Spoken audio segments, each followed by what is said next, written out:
Hi, virtual book clubbers. Welcome back. I hope you had a good weekend. We did. We really enjoyed our time out in nature in our snowy cabin in the woods. As you can see, we made it back home safe and sound. I'm happy that you joined us today. We continue to read from Simple Abundance, and today we're reading the January 10th entry. It's entitled Until It Is Carved in Stone. It's only when we truly know and understand that we have a limited time on earth and that we have no way of knowing when our time is up that we will begin to live each day to the fullest as if it was the only one we had. That was written by Elizabeth Kubler-Ross. Visiting old cemeteries can be very illuminating. They are so still and silent. So quiet. Old cemeteries remind us that until it is carved in stone, realizing our heart's desire is possible every day if we recognize what it is that makes us happy. In Thornton Wilder's play, Our Town, a deeply poignant scene takes place in a graveyard. Ghosts comfort the young heroine who has recently died in childbirth. Emily, still longing for the life she had just left, wishes to revisit one ordinary, unimportant day in her life. When she gets her wish, she realizes how much the living take for granted. Eventually, her visit is too much for her to bear. I didn't realize, she confesses mournfully, all that was going on, and we never noticed.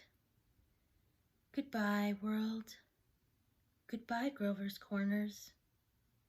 Mama and Papa. Goodbye to clocks ticking and Mama's sunflowers and food and coffee and new iron dresses and hot baths and sleeping and waking up. Oh, Earth, you're too wonderful for anybody to realize. This is the season of Epiphany, when the new renewal of light and revelation are celebrated in the liturgy of the Catholic, Episcopal, and Eastern Orthodox churches.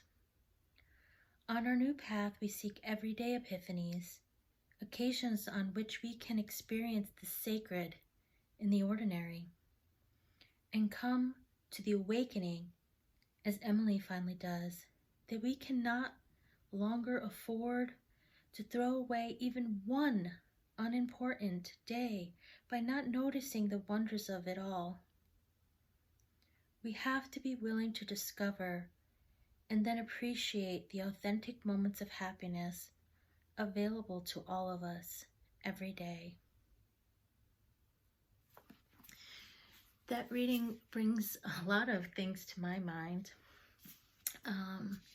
It brings to my mind, I think it's called, give me a second, I can tell you exactly what it's called. I think it's called The Dash, and it's a poem, and it is written by Linda Ellis. And the poem says, I read of a man who stood to speak at a funeral of a friend. We referred to the dates on the tombstone from the beginning to the end. He noted that the first came the date of birth and spoke of the following date with tears. But he said what mattered most of all was the dash between those years. For that dash represents all the time they spent alive on the earth, and now only those who love them know what that little line is worth. For it matters not how much we own, the cars, the house, the cash. What matters is how we live and love and how we spend our dash. So think about this long and hard. Are there things you'd like to change? For you never know how much time is left that can still be rearranged. To be less quick to anger and show appreciation more, and love the people in our lives like we've never loved before. If we treat each other with respect and more often wear a smile, remembering that this special dash might only last a little while. So when your eulogy is being read, with your life's actions to rehash, would you be proud of the things they say about you and how you lived your dash?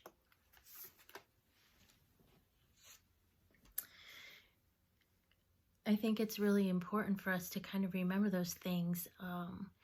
We can get so caught up in all of trying to achieve things and trying to, and I don't mean just achieving, our personal authenticity, but, trying to achieve things that are external from ourselves, getting more money and material things. And really at the end of the day, at the end of our life, I was a hospice nurse, and I've been with people at the bedside. They never talk about the things that they didn't get, as far as houses, cars, worldly material things. Those things absolutely mean nothing to them. I remember that there's a couple things. Dr. Wayne Dyer, if you've ever read any of his stuff or listened to his videos or lectures, there was this one thing that I read that just hit me in the gut so hard. And he said, don't die with the music inside of you. Like, you have something, a gift to give to the world.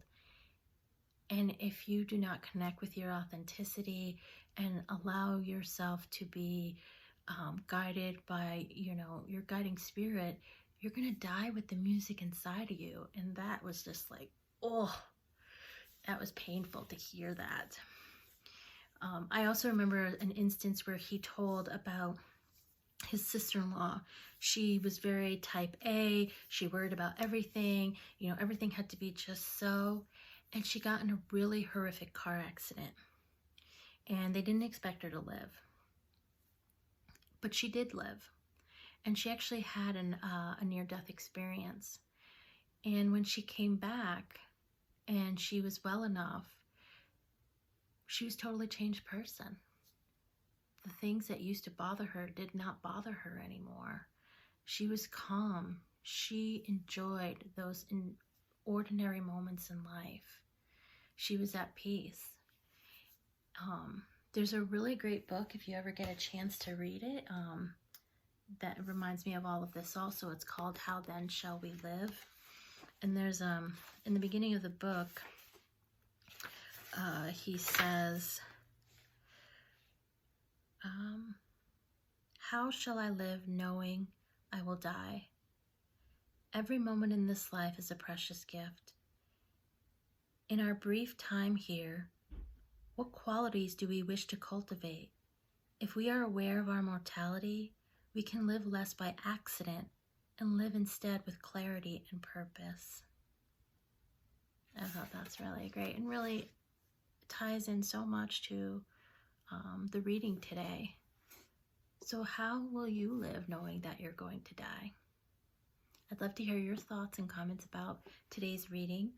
So please comment below, like and share this video so other people can enjoy this virtual book club. And I'll see you tomorrow. Bye.